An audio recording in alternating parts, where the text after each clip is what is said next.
too many people are relying on drugs and they're using GLP-1s as a crutch. But we also both recognize this is the biggest medical breakthrough ever, in my opinion. I mean, you're more likely to die of obesity than starvation. And now we have this beautiful peptide that can allow people to get there. It was very propagandized. A couple summers ago, the minute the conversation about weight loss came up, people lost their minds. Nobody had a problem with this class of peptides for 20 years when they were being used for type 2 diabetes, but suddenly it's an issue when people might have a leg up with weight loss. This is really an incredible peptide, and it, just from what I have concluded, we've got anti-inflammatory impacts, we've got regenerative impacts, and we've got healing. It's healing. I really believe that over time it heals the metabolic pathways in the body if done right. It's really always just slow and low and minimal effective dose, and that's different for every single person. And so I don't see why GLP-1s would be any different.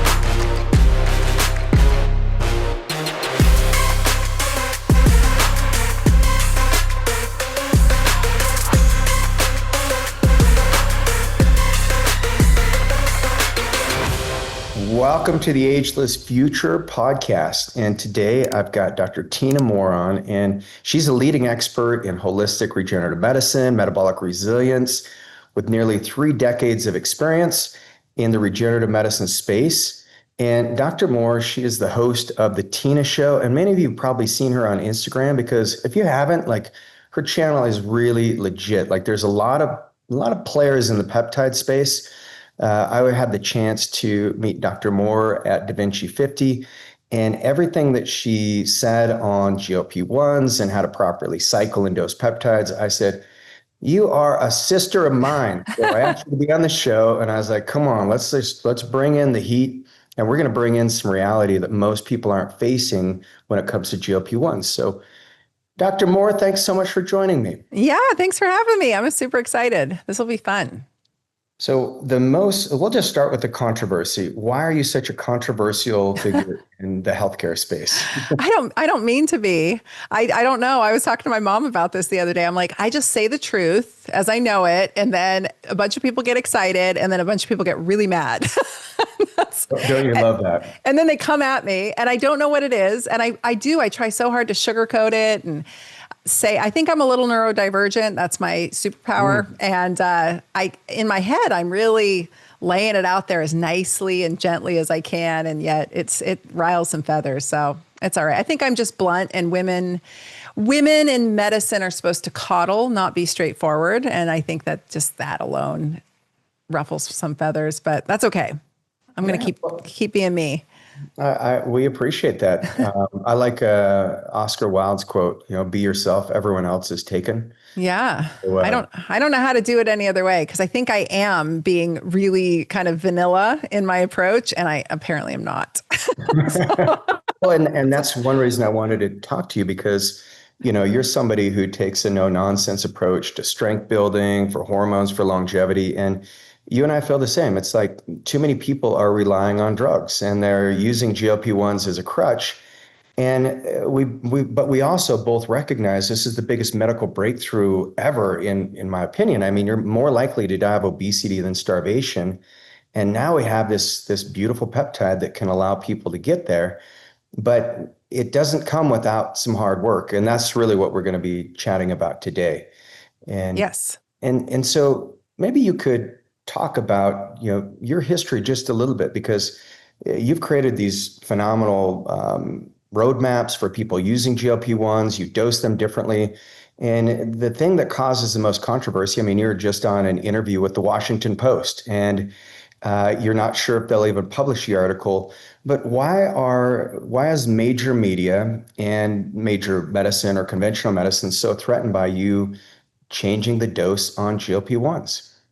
I'm not sure. I think it's because, like you said, it's personalized medicine, not conventional medicine. And my whole approach was, to be totally honest with you, the bulk of my patient population has always been, because I do predominantly regenerative medicine. And so the bulk of my patient population has been folks like you and I, who are already metabolically optimized, really trying to just kick ass in middle age, go through it as gracefully as possible. Quality of life matters more than length of life, and just really optimizing what we have. And then There's some of us, I burned the candle at all ends for too long. I came through childhood chronically ill. I had a lot of autoimmune diseases pop up on me in my 20s and 30s and 40s that have reared their head as I've gone through perimenopause into menopause. And we need care too, right? Like, this isn't just about vanity. This isn't just about aesthetics, but I treat lots and lots and lots of men and women in their 40s and 50s and 60s and beyond. And they have blood sugar dysregulation too. They have cardiovascular issues too. They have aches and pains and autoimmune disease too. And so for me, it's just what I was telling the journalist today was like, this is about optimized medicine. I don't like the term longevity. It's just optimized medicine. Like, I want to optimize the individual as best I can for them. I'm not treating diseases, I'm treating people. And that is so difficult for the conventional mindset to comprehend. And that is the basis of naturopathic medicine, is really treating people, not disease processes. The disease processes are symptoms of underlying issues. And if we can get homeostasis back online, then we're winning. And so it's a little bit like trying to hit a moving target, especially in that perimenopausal woman. But for me, that's where peptides and hormones really shine. And everybody gets an individualized dose. It's so hard to be an influencer online because everything has to be polarized online and everything has to be black and white. And that's just not how medicine is. Medicine is shades of gray. And this is where I got into the idea behind GLP-1s. I was like, wait a minute, I really think a lot of these horrific side effects we're hearing about and all this clickbait, it was very propagandized. A couple summers ago, the minute the conversation about weight loss came up, people lost their minds. Nobody had a problem with this class of peptides for 20 years when they were being used for type 2 diabetes, but suddenly it's an issue when people might have a leg up with weight loss. But I was over here saying like, hey, what about those of us with, really dialed in body composition and we just need a little something. If I took the standard starting dose, I would die. I'd be in the hospital. Oh, yes. What if we just dialed it back to meet the patient where they're at? Because if we are really seeing these clinical trials showing effects that are so positive for cardiovascular health, for brain health, for the anti-inflammatory properties, the immunomodulatory properties, I was like, well, why can't we just sprinkle a little GLP-1 on folks like you and I? And that's really was my hypothesis, was that I believe that humans are becoming functionally GLP-1 deficient. And the more poor their health is overall, and the more poor their gut health is, and the more poor their diet is, the more functionally deficient that they become. Just like we see with hormones, we drive ourselves into this like low-key hypothyroidism with stress. We drive ourselves into low-key adrenal dysfunction. And I've always applied hormones to any aged individual for what they're missing or what they're low in. I just sprinkle a little bit of this on or a little bit of that on to optimize them. And because I was dealing with pain predominantly in my practice, that was my symptom. Did we get pain relief on a little sprinkle of thyroid or a little sprinkle of testosterone? Did we get pain relief? And obviously always being safe and always checking labs and making sure that we're not sending people into crazy ranges. But that to me was kind of the logic behind utilizing a tiny little dose of GLP-1 was maybe these people are functionally deficient. And lo and behold, I just saw Nick Norwitz. I don't know if you know who he is. He's a PhD, MD, young guy. And he just put together a piece on YouTube showing a study from last year showing that statin use decreased natural endogenous GLP-1 levels in individuals using the statins by 50%, 50%. Because the statins were shifting the gut microbiome in a way that the GLP-1 dropped by 50%. So imagine that. Imagine how it's the number one selling drug in America is statin drugs. And we are inducing GLP-1 deficiency. So I was like, hey, I was right. I was right. So not that we want to add more drugs on, like we got to, actually they showed in the study that if you take TUDCA or however you want to say it, that you could rebalance the gut biome and improve the GLP-1 levels. But all that to say is imagine how many people are walking around with type 2 diabetes and obesity due to side effects from statin use because their GLP-1 tanked. Wow. Well, and it's, the statins, it's not just the GLP-1, the mitochondria, the liver function, the muscle mass, the brain fog that comes with it. I think it's time because we've rode the statin train heavily since about 2000, and the amount of heart disease has not come down. Maybe there's another reason. And, And that's what I really appreciate about the work you do is because, you're out there on the front lines and science is really where you generate a hypothesis. And then you observe and you're like, okay, my hypothesis, your hypothesis was maybe people have the GLP-1 expression is broke because, and maybe just for our listeners who aren't totally familiar with GLP-1s, I'm sure if you're listening to this channel, you guys are like, we know what it is, Regan, but let's deconstruct some of like, how come the body makes it? What's its primary purpose? So it is an endogenous signaling peptide hormone that our body makes, and it's part of a family or orchestra, as I call it, of signaling peptide hormones. Insulin is one, leptin, ghrelin, there's others. And it is predominantly made in the gut and the brain. It's made in the gut from the L cells. I don't know about you, but pretty much every patient who's ever walked through my door has compromised gut health to some degree. So whether it's frank or not, or whether it's just them telling me they poop once a week or they've got diarrhea every day, something's going on. So that led me, and as we age, our gut lining atrophies, and so does our function. We know we lose intrinsic factor as we get older, so we're unable to absorb B12 orally. And I thought, well, who's to say that the L cells aren't getting pooped out too, I mean, they're petering out. And so there's that. And then it's made in the brain, in certain regions of the brain. There's receptors in the brain. There's receptors all over the body. There's receptors on our immune cells for GLP-1. And that got me to thinking, if this is made in the brain and received in the brain, this has got to be way more than just gut motility and appetite suppression. Like something's going on here. This is really an incredible peptide. And it, just from what I have concluded, we've got anti-inflammatory impacts, we've got regenerative impacts, and we've got healing. It's healing. I really believe that over time it heals the metabolic pathways in the body if done right. And so that was kind of where I was coming from. And I opened my mouth and I ended up on some big podcasts, and I really never, in most cases, I would say I did not get to tell my story or talk about it in this capacity. In most cases, I was defending it for weight loss because that's what the host wanted, right? They were very hung up on this. And I'll say this for the audience, and I know your audience will get this. We're talking about two entirely different types of patient cohorts here. We've got the folks like us who are already optimized, but we still have health issues. We still have things crop up. We still need care. We still need, access to all the things. But we're putting a lot of work in, and we've worked really hard to get here. And then we've got folks, and this is not derogatory and I'm not shaming, but then we've got folks who are way down the pathway of pathology. And by the time you get to type 2 diabetes, you have gone really far into metabolic compromise. It's not a little thing. It's a big thing. We've just normalized it in this country. And so my platform has always been about strength training and metabolic health.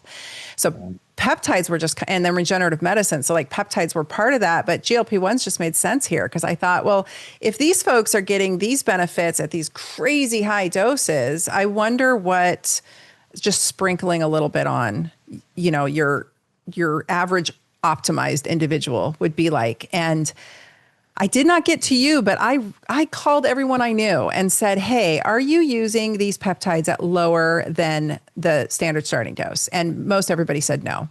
And these were like the whole gamut of different types of practitioners. And then a few people said, yeah, we're using it. We're starting folks at half the standard starting dose, but we're still using it for weight loss or body composition optimization. And I was like, what about using like a fifth to a tenth of the standard starting dose in somebody who doesn't need to lose any weight, we need to shift lab markers because they're going down the wrong, going in the wrong direction. Like I know women with 6-pack abs who still have cellular insulin resistance and are still showing cardiovascular shifts on their labs, right? And so nobody said yes to that. And I did ask, I did my homework before I opened my mouth. And to this day though, and I'm sure you're finding it frustrating, this microdosing term has caught on, but really it's a lot of telemedicine companies advertising microdosing, and all they're doing is starting people on the standard starting dose.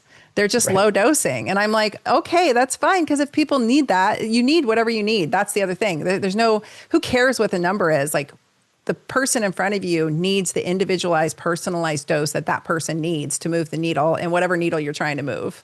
But for some reason, like allopathic medicine cannot seem to conceive of this.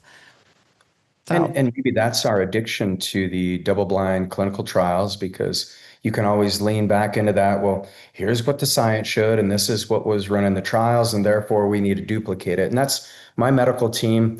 You and I went through the same kind of journey. And the way that I learned about GLP-1s is I tried it on my own body.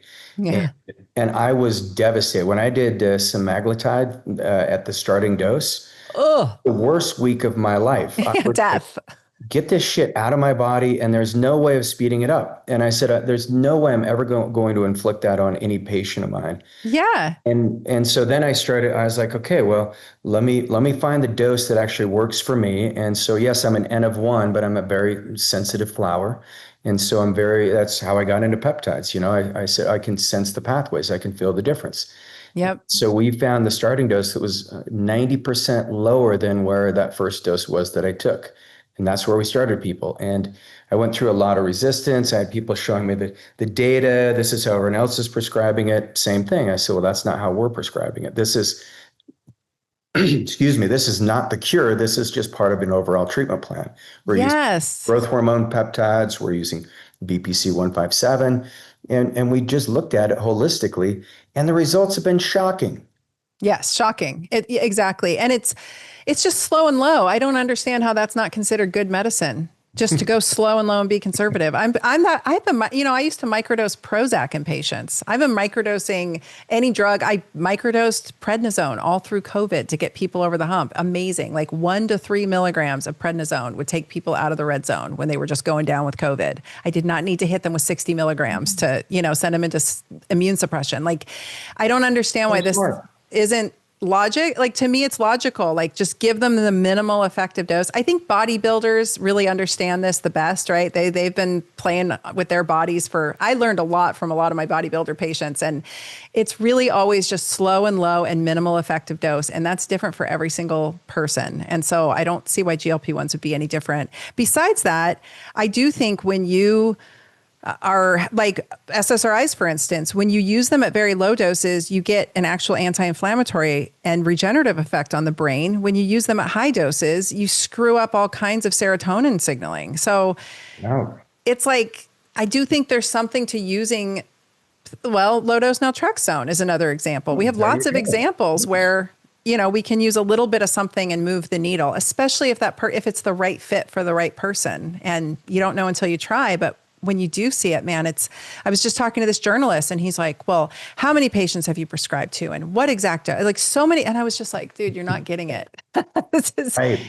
I have so many patients and so many clinicians like yourself telling me about their countless patients and hundreds of thousands of followers, thousands of which have reached out to me to say this strategy has changed their life. And what I really want to beat the drum on here is, if we just stuck to the standard starting dose and patients could not tolerate that and it made them sick like you and me, that to me is not very inclusive. Like, I'm talking about inclusivity in medicine where we meet the patient where they're at. And when I had a friend of mine who's in Hawaii, he's a naturopath, and he called me and he said, why are you telling people that you pioneered this strategy? And I said, well, I'm sure there's others doing it, but I don't hear anyone else talking about it. At the time I didn't, and I don't know anyone else doing it. And when I refer people out thinking that the doctor's going to do it, the doctor keeps giving them the standard dose. So there's confusion about the term. Anyway, I said, what do you microdose? What's your microdose? And he told me it was the standard starting dose. And I said, okay, so just imagine this for a minute. You've got probably a ton of surfers and really lean, fit, healthy patients in Hawaii. Imagine that you could potentially achieve some of the amazing benefits of GLP-1s at a dose that they could tolerate.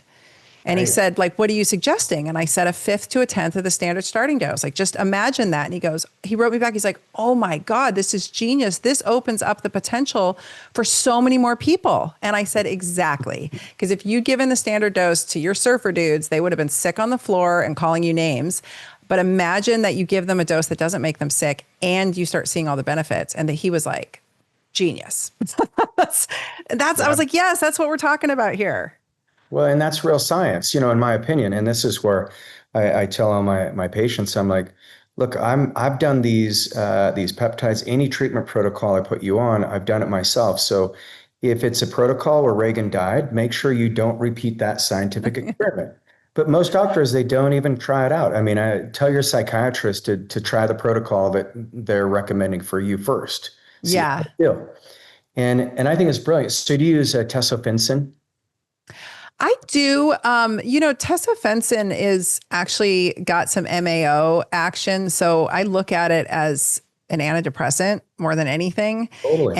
And I like that, but I'm always really transparent with people. So when I tell them that, sometimes people decline using it. But the folks that I have put on it, I've just seen a lot of mood and cognitive improvement more than anything. They're on GLP-1s too, so I don't know if it's impacting body composition, but I do like it. Yeah, it's a nice one. Yeah, that's, when you said, I'm using an SSRI even as a microdose, I'm like, well, yeah, tesofensin, 0.25 milligrams is like a really That's nice. amazing dose every other day because it's got a long half-life. That just for flow state and staying in the pocket, turning down the hunger chatter, especially when you're cycling off the GLP-1, we found it to be amazing. But we That's could, nice. yeah, we use a lot of LDN as well, low dose naltrexone. Never heard of anyone microdosing like prednisone. I mean, that's that's crazy. That's amazing. So I have these 1 milligram tablets. I've rarely, if ever, prescribed because I have a license to prescribe here in Oregon, and I rarely, if ever, go into the big titrations of prednisone. It's scared. Talk about personal. I had to take prednisone at standard dosing as a teenager, and I went manic. I mean, it made me crazy, and it ruined a few relationships in the process. It was terrible. I was in an autoimmune flare, and no one knew what to do, so they blasted me with prednisone. I gained a bunch of weight. It was for a 19-year-old girl, that was not a good time. So I've always been a little hesitant to give, again, the lowest minimal effective dose is always my strategy. And so, like with Medrol, like a Medrol dose pack, we give that, we ramp it up really high and we taper it back down if somebody's had some kind of really severe joint injury or like disc herniation or whatever. And I've just rarely found that you need to go anywhere near that high. Because if we could just give somebody a little bit of a steroid just to take the edge off and we could get them moving again, that usually breaks the cycle, right? And so when COVID hit and I was treating patients and treating family, I would wait until there's just that point where you start to see them decompensate a little. They're just not doing as good, or they're constitutionally getting too hot, like the fire has turned on. And my husband's a real hot kind of, hot-blooded guy. And so I knew that he cardiovascularly. Your husband's hot. Yes. He's a good-looking guy. No but doubt. I'm like, he's a cutie. But I'm like, I'm the girl that went through COVID, didn't get nearly as sick, and took me months to recover. And I had a lot of neurological sequelae. And he's the guy that like burns through it, but like almost died because like the cachexia kicked in from the, so I mean, more with your background, but like that's that constitution. And so you just sprinkle a little prednisone and titrate it up. I never had to go higher than 6 milligrams, and the standard dose for prednisone is 60, so just a little bit just to kind of quell the flames and then get them moving. And then their immune system is like, okay, I can regulate now. And so I don't know. Like just slow and low. I'm pretty mamsy-pamsy slow and low with a lot of the peptides too, because I feel like a lot of the dosing that we see out there is kind of that bro science dosing for like the big guys, and you don't need it.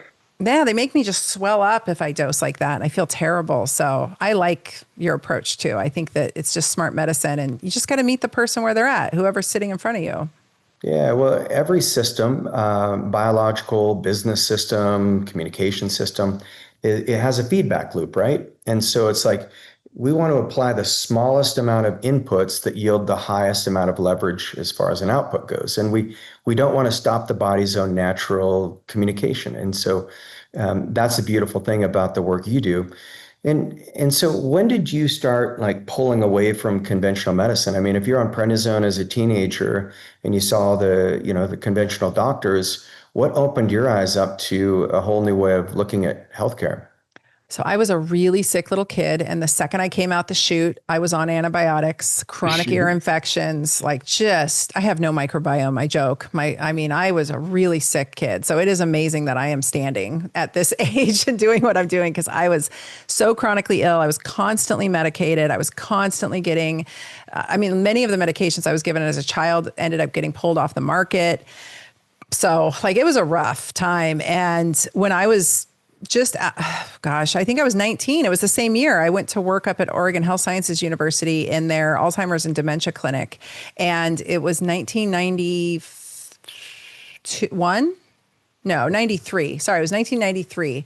And I met the head neurologist of that facility. And and this is the guy you couldn't get in to see unless you were like a vegetable. And he told me that if he spent more than 7 minutes in a room with a patient, he was losing money. And that was back then. Told you that. Yeah. And working there. That's crazy. Well, he was saying that it was because he hated the HMOs and he hated how health insurance, this was like the onset of that whole. It was in the early 90s. Mm-hmm. Wow. Like right when it all got, I remember going to doctor's offices and private care in private settings. And then I all moved to the hospital. And I remember all of this because I was a patient in it. Anyway, that broke my heart. I'd always wanted to be an MD, and that broke my heart. And so then I decided I was going to become a marine biologist of all things. And because I'm obsessed with orcas. And so then I shifted my major, went down that pathway. Right when I got out of school, I ended up working in a naturopathic doctor's clinic. He was a naturopath and an acupuncturist. And this guy was a total Jedi. And he was doing the most amazing medicine. He was chelating heavy metals with intravenous, chelators. He was doing all the stuff. Prolotherapy, heavy. He brought prolotherapy to the naturopathic profession. He was such a rock star. And he was probably in his late 40s when I met him. And I just we just clicked. And so I spent 20 years with him, and he ended up getting HPV positive throat cancer, and he went the conventional route, and he got hardcore radiation and chemo, and he died. And I had actually in that time period before he got sick, I had gone to chiropractic college, much to his dismay. And I ended up jumping ship and going over to the naturopathic school. And I got there and I was like, these are not like the naturopathic doctors I know. These people want to sing Kumbaya and wave incense and homeopathy around. And I was like, I want to stick needles in people and do physical medicine. How do you do it? So, and write prescriptions and take people off their prescription medications, And so I went through both programs. I finished both programs. I got both degrees. And then I was going to go to work for my mentor, Rick, but the recession hit. It was 2008. The recession hit. I was going through a divorce. So I started my own clinic, and then he got sick, and a few years later, and I had to take over his practice. So right when I stepped into his practice, I probably had 5 years of clinical experience, and I had to put my big girl pants on. It was like running 4 rooms. He's treating professional athletes and politicians, and I was crazy. It was, and those patients taught me more about hormones and everything else they taught me as much as I, was treating them. And it was and then he unfortunately got sick and died. So I was just floating for a while and got really, really, really busy. And it was a big learning curve. So that's kind of my background. So when the peptides came around, I was like, oh, well, this makes sense, right? And they're amazing. They're not as amazing as some of the other tools. I still think exosomes and some of the other things I have access to are way more potent, but peptides are easier for people to wrap their head around. I think they're generally more affordable. They work on different pathways, obviously, but none of these magical things are worth a damn if people aren't taking care of their foundations first. Yes. And so that's still doesn't matter how great the GLP-1 is. There's just nothing that's come down the line that is going to replace going to the gym, eating nutritionally dense food, optimizing your sleep, optimizing your hormones, getting sunlight, getting community, mitigating your stress. All of those things all of it has to happen. And that's why you're controversial. Come on, Tina, we have a pill for everything. I know there's mimetics, we got GLP-1s, right? You don't even have to leave your couch anymore. You can be healthy. It's so crazy. And the thing is exercise is the spark. Like that's what makes all of these. So these all act on pathways, and you have to spark it. It's like Yes. it's crazy. Like I just saw a couple different studies, and then I saw this great nutritional therapist on Mark Hyman's podcast. God, I forget his name right now. I really like his account. Anyway, he was saying, which I totally agree with, and I think a couple other guys in the space, PhDs in the space have said this and published research on this. The gym, the muscle building, the strength training is far more important than if you're hitting your protein macros. Like the protein macros are great, but there's no point in hitting the protein macros if you don't provide the spark to make it go. So like we have to do both. We have to do all the things. And otherwise, I don't think any of these, I think it's just expensive. It gets to be really expensive shit that you're injecting into you. That's not really going where you want it to go and doing what you want it to do if you're not providing the spark. Yes, so well said. You can't out peptide, out stem cell, out exosome the sedentary lifestyle. And actually, I find exercise really enjoyable. Me too. And that's, one of the purposes I have. We host a lot of events and we host longevity retreats. And it's like, all right, let's find an activity that you love, because so many people ask the question, what were you doing 10 years ago that you really enjoyed, physically, that you can't do today? And what are going to be the first steps that we can take so that you can reclaim that freedom? And I think that's one thing you and I are, very big proponents of, especially in the Da Vinci 50 group, because a lot of the scientists and doctors that we mingle with that's like outside of what their interests are. And I look at the body as like, this is our laboratory. And I want to see, is my VO2 max? Can I keep it at the elite level? Can I climb the mountain, puke hill? Can I climb that faster than I did last time? It's always, it's a fun thing. But what are you into physically? Like, what does your exercise protocol look like? So I have inflammatory arthritis. So I have a lot of pain, and it comes and goes. It's definitely worsened by stress, and it's definitely gotten a little bit out of control as I traverse perimenopause. I had it all dialed in. I'd spent 20 years like getting it sorted out, and then bam, hormone shifts. So I love strength training so much. But I will tell you that there are times when all I can do is get on my Pilates reformer and get through a session there. And so I have been trained in classical Pilates, and I love it. And I go back, I always go back to it. I always go back to, because in my head, it's like, okay, Pilates strengthens my spine and strength training strengthens my extremities. And I know strength training strengthens the spine too, and the posterior column and all of that. But there's something magical about having just absolute control over the tiniest little movements of your body that I think is irreplaceable. So I love the combo. I think it's an and. I know Pilates is having a resurgence right now, which is exciting, but it's the and. Like you need both. And you need strength and muscle, and I'm not a big high intensity girl. I don't have the adrenals for that. And so I am kind of your typical middle-aged woman that many of your listeners and many of my followers are probably like. It's like, I want to do all that. I want to be that kind of intensity. I want to do that kind of activity, but I just don't have the steam. And so I think a lot of women just kind of give up. Men too, they just kind of don't do anything. And so my goal really is like, and my practice was predominantly people in pain. They were athletes in pain. They weren't just sedentary individuals. I only took predominantly people who my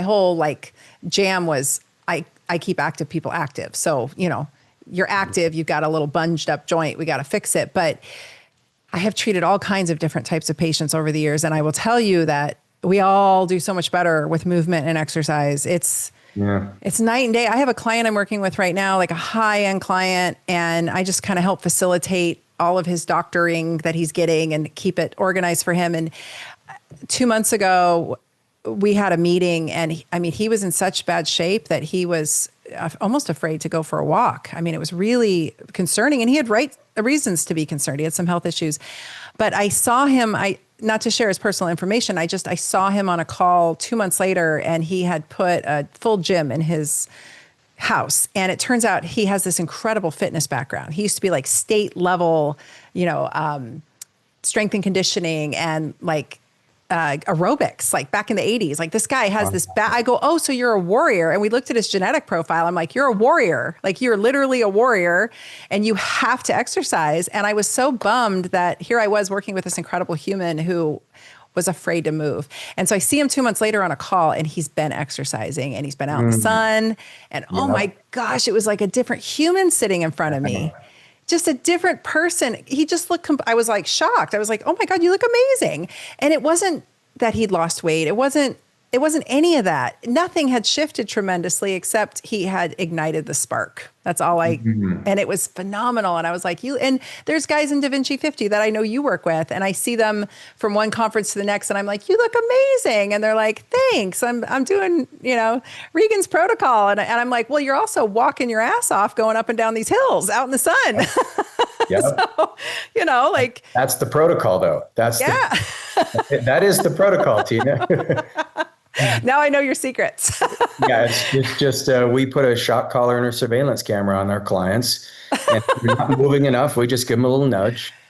Well, it is. You got to. My mentor always said, "Move your buns around," and that's it. Yeah. Like, there's nothing else. You can't. There's no exercise mimetic pills. That's great and all, but what a bunch of nonsense. Like, what's with all the excuses and whataboutisms? I know people have pain. I have chronic pain. I know people have limitations. I know there's financial limitations. I know there's physical limitations, but really there's just a lot of mental and a lot of people arguing for their limitations. And I see it all the time on my social media and I'm like, oh my God, people, like, do you want to survive? I'm not here to discuss all the details. Like, do you want to survive this game called life? You have to move your buns around and you have to get your ass in gear and build some muscle along the way. The law of entropy is real, and aging is a gravity-fed sport. I mean, if you don't move it, you lose it, and it's devastating. And if you are a human and you have a human body, which everyone listening to this is, I mean, I'm sure there's some bots that are going to listen to it, but if you do have a human body, you're an athlete. And yes. You've got to dig out that athlete. It's the freedom that's on the other side of that journey is so rewarding. Yes. And I've lost it a few times. I've like gained it and earned it and then lost it and then gained it and earned it and lost it due to injuries, due to sickness, due to stress.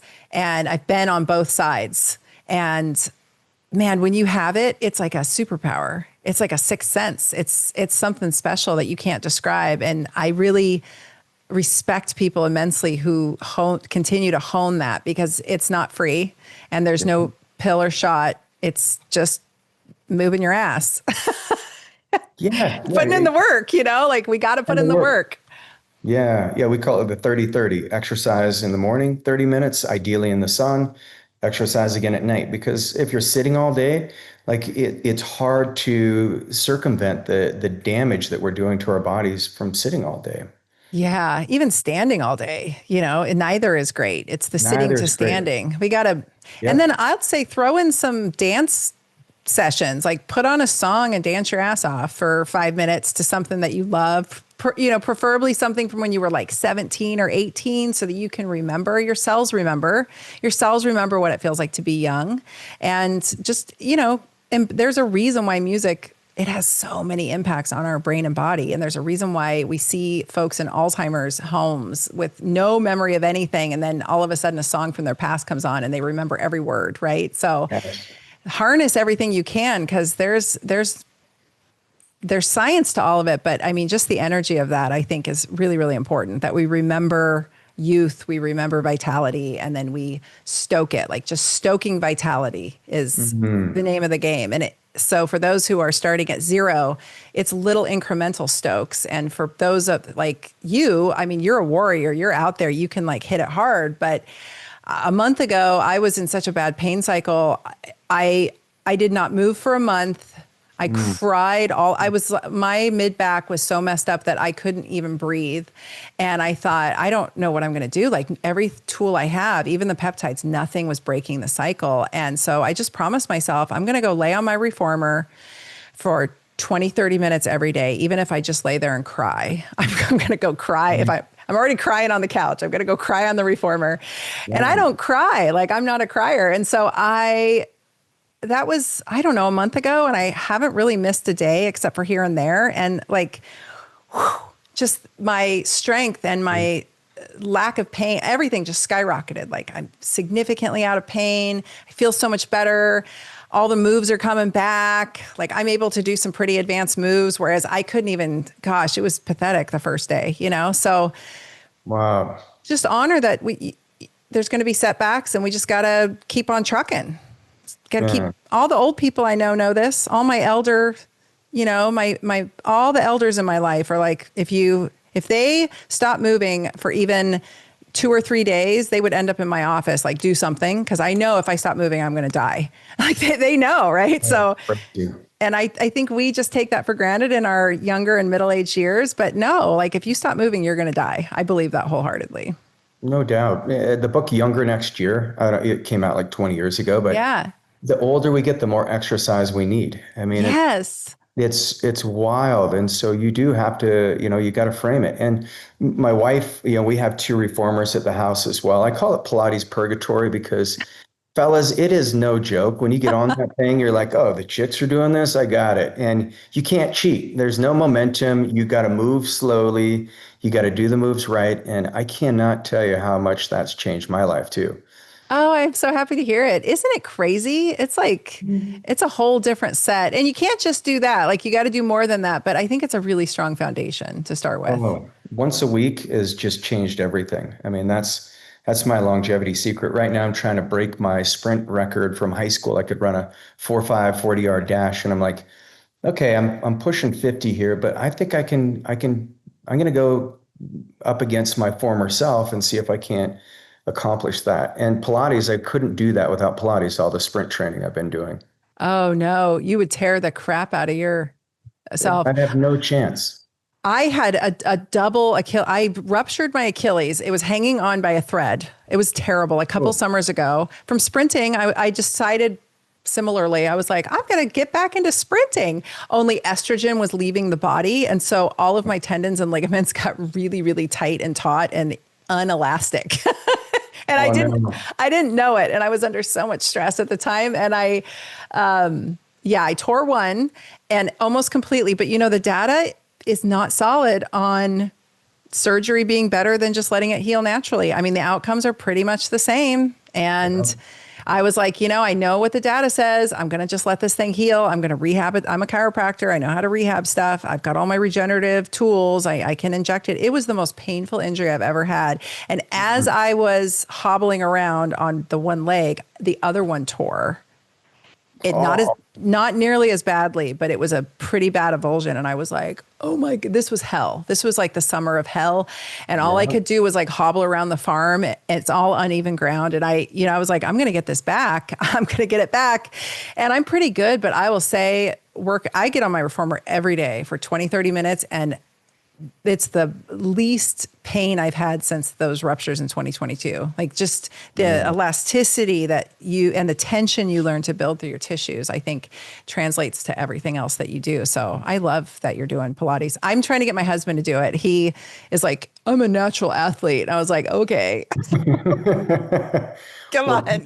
Tell him there's another dude who does it, and I still feel pretty masculine. Yeah, no, man, there's a whole movement right now on Instagram of boyfriends going in with their hot Pilates princess girlfriends to Pilates classes, and then they film it, and it's just hysterical. You got to find these threads. It's just these big buff guys in there just crying and sweating and like, oh. Right. You think it's going to be a cakewalk, and it's not. But it's so good for you. Yeah. So try, fellas, ladies, if you haven't done it, give it a try. But so Tyna, you've accomplished so much, and you've done so many amazing things for medicine and for so many people in that field, because you mentor other doctors as well. And I've seen the work, even that text thread we were on with one of our friends in Da Vinci 50 about his son, and just the education you gave me on the GLP-1s for alcohol abuse, I should say. It's just so insightful, and you're somebody who's very detailed. You're very, your thinking it's common sense, which is lacking in medicine. Where do you see the future? What's the future look like for Tyna? Well, I'm moving to Arizona so that I can get out of the rain because I think that the lack of sunlight in Oregon is killing me.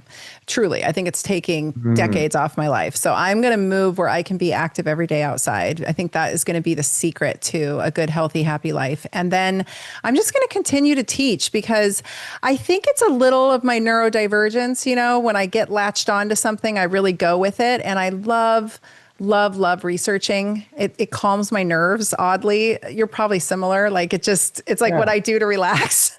So I really, docere, the word docere, it means doctor is teacher. And I tattooed it on my wrist because, well, at least through my podcast at the very least, but through my online platforms and social media, I really just try to teach and empower people because I think when you know better, you do better. And if we can empower people through education, my ultimate goal is to just overcome this mediocrity in medicine that we have everywhere. I love my doctor brother and sisters from all the different professions, but we have really become, especially COVID showed us, like just a very obedient kind of mid-level intelligence when it comes to medicine. And everybody's just lapping up the science as it's laid down by whoever deems the science, right? And I want to remind people that evidence-based medicine isn't just double-blind, placebo-controlled studies. It's also the patient's experience and the clinician's experience. And those are the three prongs of evidence-based medicine. And those are the two that are completely discounted. And so if I can empower people to ask their doctors to level up and do better, and if I can empower doctors to think better and to ask better questions, or maybe even just throw out some ideas and build bridges and be friends with people that there's a lot of people online that I'm friends with people are like, how are you guys friends? They're so anti what you stand for. I'm like, because we're friends, because we all like to go to the gym. We all like to lift weights. We're all friends. It's cool. We don't have to agree on everything, but sometimes they make me think and sometimes I make them think. And if we can just start doing that more in medicine and get rid of the turf wars, I think we're all going to be better off. But it really is contingent on the patients doing the groundwork. Stop going to these very expensive doctors and clinics expecting miracles with peptides and everything else if you haven't come in the front door either fully expecting to get your ass in gear or already having gotten your ass in gear, and addressing the basics, because then we can move so much faster with them. If they come in having sort of done all the things, or at least to the best of their abilities, it's like, oh, great. Now the hormones will work better and we can use lower doses. Now the peptides will work better. We can use lower doses. Now the regenerative treatments will work better and we can use lower doses. And that responsibility lays with the individual. So, the work's on the person to get through this. Amen. I love that. Well, and you've got this really cool video series on GLP-1s, and we'll provide a link in the show notes. But the best way for people to find you, drtyna.com, and then how can they access that? The GLP-1s, the course that you have on that. Yeah. So it's Dr. Tyna's DRTYNA, and that's all the platforms, Instagram, YouTube. I'm most active on Instagram. And then I've got my podcast where I have a ton of GLP-1 education for free. And then it's the course that's on my website. So just go to the website at drtyna.com, and up at the top, you'll see a banner. Click on it. It's a free 4-part video series. If you're a clinician or you're the general public and you just want a deeper dive, there's a course at the end of that available. And it's really just my approach to metabolic health overall, hormones, strength training, all of it, all in one piece I wrapped it up in a really strong GLP-1 ribbon. So it's all there. So good. So you guys make sure you access that. Thanks for taking your time to be on the show, and thanks for the great work you do, Dr. Tyna. Any final words of wisdom you'd like to leave the audience with? Yeah, just don't give up. Just keep looking. I'm so honored to be on this program and to be talking to you and your audience, because it introduces people to new people. And hopefully through my platform, finding me, you can find other cool doctors, but don't give up, because there is somebody out there who's going to resonate with you and you're going to resonate with them. And just know that there are solutions for so many of the things that the allopathic system is telling us there isn't, that we just have to live with, and we don't. There's so many great resources. They don't all have to be expensive either. A lot of it's free, and a lot of it just depends on you moving your buns around. So I'll leave it with that. Love that. Well, thanks so much. And for those of you who love the show, make sure you share it with your friends, family, loved ones. And until next week, we'll see you on Ageless Future. Take care, everybody.